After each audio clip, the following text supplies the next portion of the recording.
Shalom. First and foremost, I'd like to give all praises and honor and glory that's definitely due to Yahweh, Bahashim, Yahweh Shah, Bahashim, Rakak Radash. I'm from the Prophets in Babylon, out of the Waco, Texas camp, affiliated with the branch of Prophets in Babylon, Tampa Bay, Florida. My name is Atiyat. I'd like to give a special double honors to the elders and apostles on down at Great Millstone, those fine, sincere brothers who teach well and who rule well and are great examples to us brothers out here. And peace and salutations to the elect of the nation of Israel. Lesson for today: instead of sweet smell, there shall be stink, the pride of these women. And Lord willing, I hope and pray that this will be edifying. So, uh, one of the beloved brothers on the chat had a video and two different scenarios of women. The first one I'm gonna bring out was a group of women that were together. I don't know. I guess they was at the house, and one of one of the women, vagina was smelling like catfish. Just to put it blunt. And so, everybody was like, ooh, I smell you. You stink. Ooh, this, that, and other, right? And she admitted, she was like, yeah, I know I do. I know I smell and this, that, and other. And she was like, why don't y'all get away from me? I smell. And they were steady talking to her, talking about, I need to douche. And another woman said, no, you need to do more than that. And there was another video, you know. Um, I mean, just keep in mind, this is on video. So it just shows you, just how shameless these women are. They laughing, making fun of her, what have you, and she laughing along with it. It's just pitiful. But okay, another scenario, one she could have been at Crunch or Planet Fitness, I don't know, but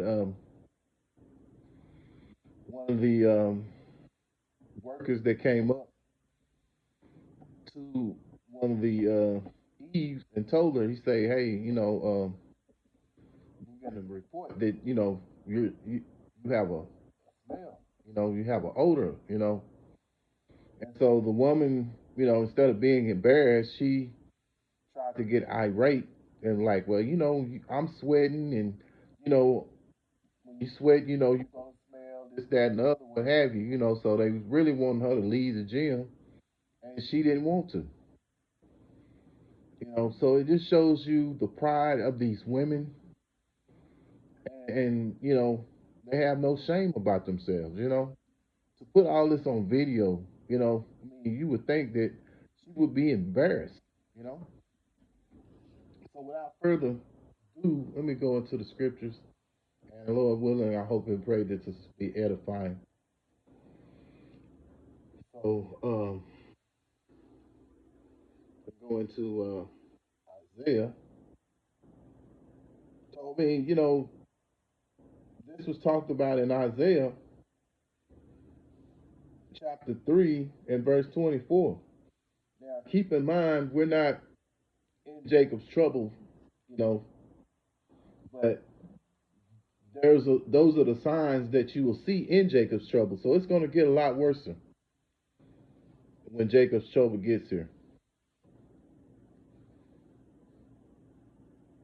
uh, Isaiah chapter 3 and verse 24. And it shall come to pass that instead of sweet smell, there shall be stink, and instead of a girdle, a rent, and instead of a well set hair, baldness, and instead of a stomacher, a girding of sackcloth, and burning instead of beauty. Yeah. So, you know, these women's vaginas are going to be smelly, have an odor. Um, an Israelite woman back in ancient times, she soaked in oils. You had tea tree oil, you have lavender, um, citrus oil, you know, those things, that you could use, right now. And these women don't do it. And it's three reasons why these women vaginas smell. One is because they're not they're not following the dietary laws of Yahweh Hashem, Yahweh Shai.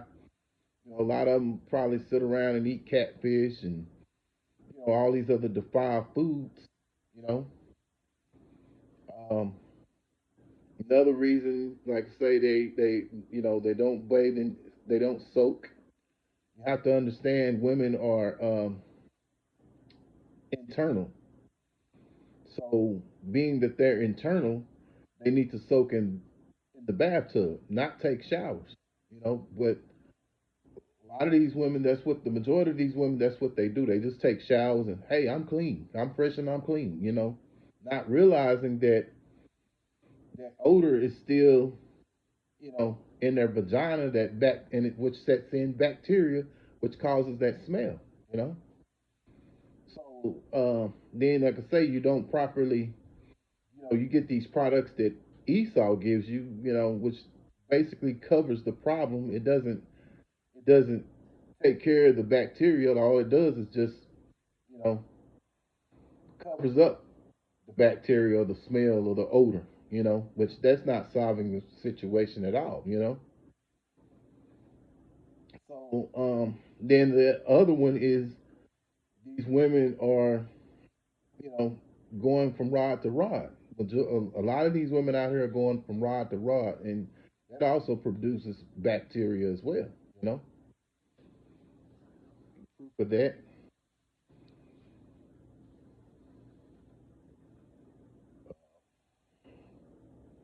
Amos chapter 7 and verse 17. Therefore, thus saith the Lord, Yahweh by Hashem, Yahweh Shai, thy wife shall be an harlot in the city, and thy sons, thy daughters shall fall by the sword, and thy land shall be divided by line, and thou shalt die in a polluted land, and Israel shall surely go into captivity forth of his land. Yeah. So these women, our wives, they're harlots in this. They're considered harlots in the city. And that's why you have um, these women that have various different uh, so-called baby daddies. You know, and like I say, that's confusion because a woman should be dealing with one man and one man only.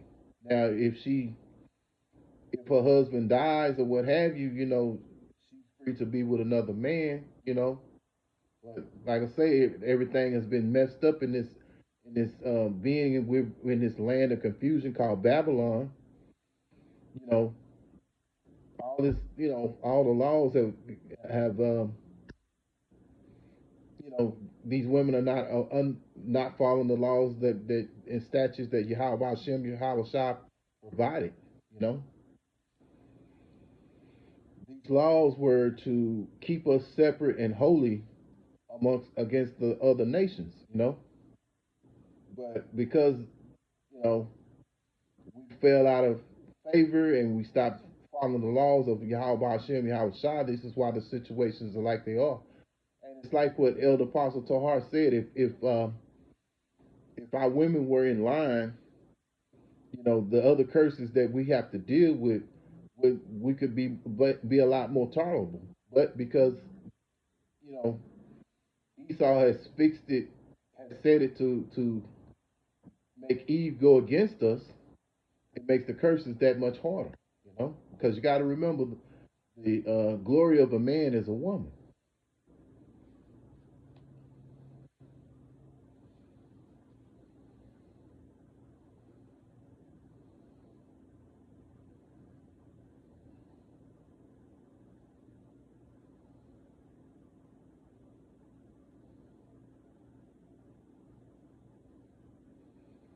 Proverbs chapter 30 and verse 20. Such is the way of an adulterous woman. She eateth and wipeth her mouth and saith, I have done no wickedness. Yeah, so these women, they will sleep with you and go sleep with somebody else. And and say, I ain't done nothing wrong, because that's the spirit that they're under, and it shows you that's just a sign of how wicked these women are, you know.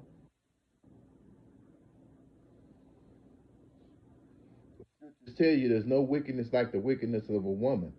And her pride, having that spirit of proudness and pridefulness is what, Yahweh Hashem, Yahweh Shai, he hates a prideful person, you know. So makes it even that much more, make it even that much worse, you know. And it's like the brother Elder Malcolm has said, and when that destruction comes, the majority of the 2/3 of Israel consists of, mostly women, you know, because there are more women on the earth than it is men, which that was the sign by the Heavenly Father for us men to deal with multiple women, you know. But see, we live in this place where it tells you be with one woman and one woman only, which is is ludicrous. Why this man? Another reason why this man has to be taken out of Esau has to be taken out of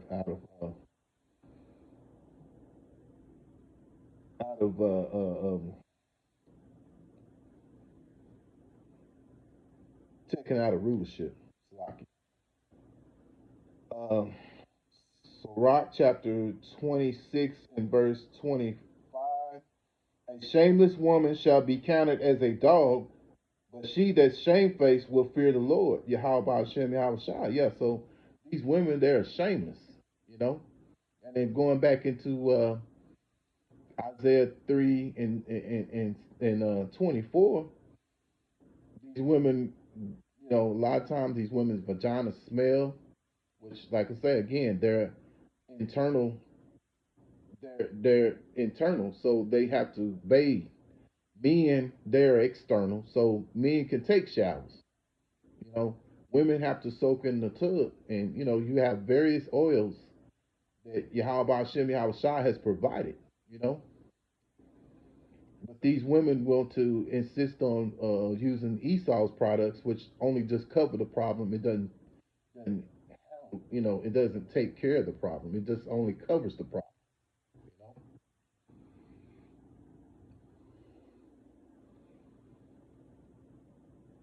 Verse 26: A woman that honoreth her husband shall be judged wise of all, but she that is dishonoreth him in her pride shall be counted ungodly of all. Yeah, so these women have a prideful spirit on them, and that's an ungodly spirit that Yahweh Hashem, Yahweh Shai despises, you know? So, Lord willing, I hope and pray that this is an edifying lesson to you brothers and you sisters out here. And once again, I'd like to give all praises and honor and glory that's definitely due to Yahweh by Hashem, Yahweh Shai by Hashem, Rakak Radash. Special double honors to the elders and apostles on down at Great Millstone, and peace and salutations to the elect of the nation of Israel. Until the next time, Lord willing, I'll say Shalom.